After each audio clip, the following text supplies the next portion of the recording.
World Course Tour 14 continued in Clark International Speedway in the Philippines for the running of the Beaumont Shuffle 250, the very first NR 2003 track made from the Philippines.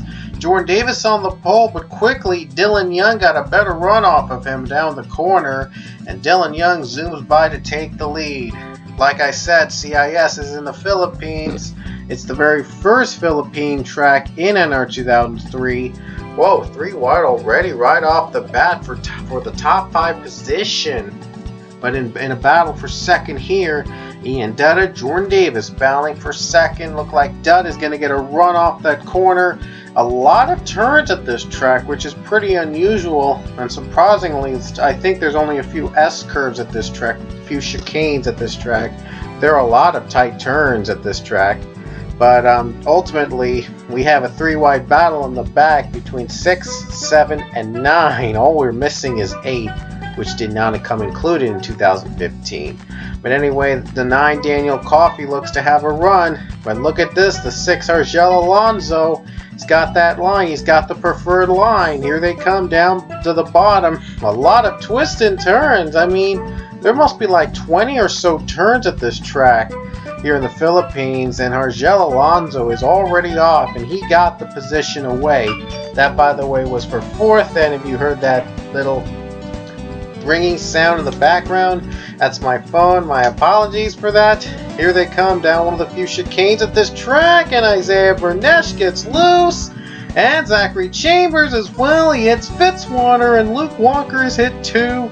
Cody Hagan, I think, got loose on the corner. Yikes.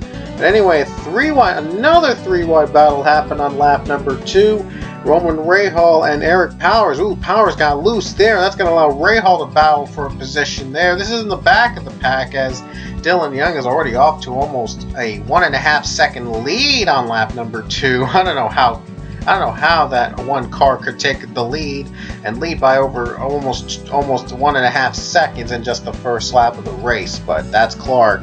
But anyway, Nathan Hudson, Isaiah Bernesh as Chambers dropped out of contention for the position battle, and 14 and 15 still going for it, still battling. They're trying to get in the top. Well, they're battling for 9th, I think. And the 15 takes away 9th place. Bernesh earlier just took away 10th place in the back. Here they come towards the S curve, but this time everyone's able to get through it. I guess it was a one-time deal trying to get used to the curves here at Clark International Speedway. But here they come. Oh, on the first lap, this happened earlier. Nick Pericles and Justin Roberts get contact with one another, and it would not bring out a caution. In fact, there wasn't any cautions at all at this track for some reason. It was pretty much a dominating day for Dylan Young, and the only major changes from this race in particular were pit stops. So hopefully pit stops will shuffle the field a little bit, as I skipped over a lot of laps, as you can tell from the lap counter, because it was getting really boring. After all that happening on the first 2 laps, it got boring. So no one was making passes at all. No one was making any passes at this track. And hopefully pit stops will twist up the field a little bit. Dylan Young has just dominated the entire day. Has so far led every single lap. And now with 7 to go, everybody comes down pit road. Nobody gambled. Everyone came in pit road at the same time except for the lap cars in the back. But well, what can you do? But anyway, Dylan Young already off first, and he just zoomed by everybody else. No challengers at all. Well, the only legitimate challengers are ones with damage who stayed out, but they already have damage. They were far behind the leaders, so they weren't able to catch up to them in time. After like most, if not all, most of them came out of pit road. Well, Ian Dutta was able to get a pass on one of the drivers. But, well, with damage, it was not in contention for the win anyway. But anyway, Dylan Young pulls away from the pack after pit stops. And the white flag would come out on race number 1 with 1 lap to go.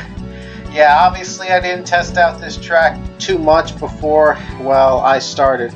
Well, I actually did test it out once, and it was a wreck fest. So I had to change the AI settings a little bit so it wouldn't be a wreck fest. But I guess a wreck fest is better than this bore fest, because because we never had a single caution here today in race 1 at least, and there wasn't any passes at all. There was no passes at all. Nobody was challenging for the lead, and here's probably the reason why. You're showing a tour around the course, just probably to make this video longer than it should be, but I'm just showing you a tour around the course, and here's why they didn't make a lot of passes. The entire preferred line is yellow. There's no green. There's no green part of the preferred line. That's because every corner has to be taken very slowly. And this is similar. This track was probably made for mostly rally cars and motorcycles, but not stock cars. Definitely not stock cars. And well, and you see from the yellow line, preferred yellow line, that's probably the rally car speed. Stock cars go a little bit faster. And, well, they're not used to corners, tight corners, and slow straightaways like this. I think there's not... I don't know if there is any straightaways at this track at all. It's all turns, turns, turns, turns, turns, turns, and turns. It's like like this track has the most turns I've ever seen of any track, ever. Yeah. And that means there's not a lot of opportunities to pass because they have to slow down. They have to take the turn. They have to turn their car around a lot. So, unfortunately, we didn't get to see action race 1, but hopefully race 2 is going to have a lot more action than this. Anyway, final corners down pit road. No need for pit stops for Dylan Young. And coming off the final corner, a dominating day. Led every single lap, and Dylan Young is gonna win the first race of the Pokemon Shuffle 250 in a boring race. Oh my gosh, it was really boring. If you had saw the whole thing, yeah, you would have been bored out of your mind. But anyway, here are the results, and we hope that race 2 is going to be even better. So here comes race number 2. After a boring race 1, race 2 is underway with the green flag with drivers number 24 to 99. And on the pole was the 41 of Cooper Siron. But 4-wide battle right off the bat. This hopefully will be much more funner than our bore fest of race 1. Race 2's already off to a promising start. 3-wide battle for the lead. As Sam Rogers, Devin Winston, Ryan Acosta, one of them could be holding on for the lead and maybe the win if no one is able to make a pass after this race. Sam Rogers looks to have the preferred line. Ryan Acosta, Devin Winston, they're still staying put. Still making it 3-wide. Cooper Siron is out of the picture now. And now it's still a battle down the corners, down the very slow corners. And Sam Rogers looks to have the lead, looks to have the edge right now. Ryan Acosta a little high, and Sam Rogers clears everybody to take the lead. How about that? We had a better start than race 2. Ryan Acosta is going to have to settle for second, and he'll try to catch up Rogers somehow. Well, it's still doable to catch up, but passes are rare at this track, and he's got to be very careful. He's got to hope that Sam Rogers makes a mistake so that he can have an opportunity to make a pass. But he's got to deal with Devin Winston first, because Devin Winston's still fighting for second down the corners, down those tight corners at this track. There is some sand, but it's not really, no one hits the sand anyway, so because of the slowness of the corners, they always go a little slow. But anyway, down the line, Alex Guerrera is down loose in the S-curves, and a couple drivers piling up. One driver goes around, that's Mason Powers. Mason Powers goes around. And lap number 2, a battle between Anthony Lopez and Leah Walker. Here they come down below. This is in the back of the pack.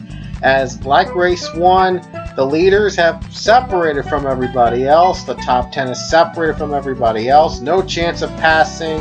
Oh man, this is going to be just like race 1, except we had a better, more promising start. Lopez took the advantage. Pit stop's underway. Let's hope this time it'll be a shocking twist to change the lead. As everybody comes down pit road, no risk takers. No one's willing to stay out for another lap, because this track is very long. It's like 2-minute lap, 2 minutes to complete a lap. So I guess they didn't want to take a risk and run out of fuel in the middle of the track and bring out a caution, because there wasn't a caution in race 1, and I don't think there's going to be a caution in race 2. I had cautions on and yet no cautions, so yeah, it's pretty depressing. But anyway, Sam Rogers comes down, everybody comes down. If Sam Rogers comes out of pit road first, I think that might be it for him.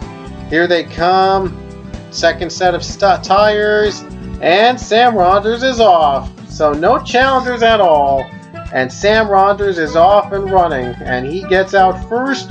Devin Winston out second, but Ryan Acosta, look at him getting the edge. I think Connor Breen had contact with Cooper Siron a bit, but they laid it off. What a save for him. And Ryan Acosta going for second over Devin Winston, and Acosta gets second over Devin Winston. So I guess this blow was toughened by the 35 Winston or something like that. Winston's still trying to fight Acosta for second, but Acosta finally clears him in one of the few straightaways at this track. Well, if you call it a straightaway and then leads to another turn immediately. Again, this track was made for rally cars, obviously. Not much excitement after that in race 2. It was just as boring as race 1. So yeah, I didn't test it before I started it. My bad. I thought this was going to be fun, but this is a one and done track. One of the many one and done tracks we've done in the Formula 1 Cup Series, and I apologize for that. But we'll make it up at Kyalami. I promise Kyalami is going to be way better than this. It's going to be way, way better. You've seen last season's first duels in Kyalami. They were so fun. But this season hopes to be just as fun. But coming off the final corner, Sam Rogers wins race number 2 and his second win of the season. He's actually the second two-time winner of season 14, joining Nathan Hudson. So that chase spot's locked up for the 44 team. And that's it from the weekend here in the Philippines. We'll see you in Kyalami, South Africa. Hopefully things will turn up more fun or so. Here come your points.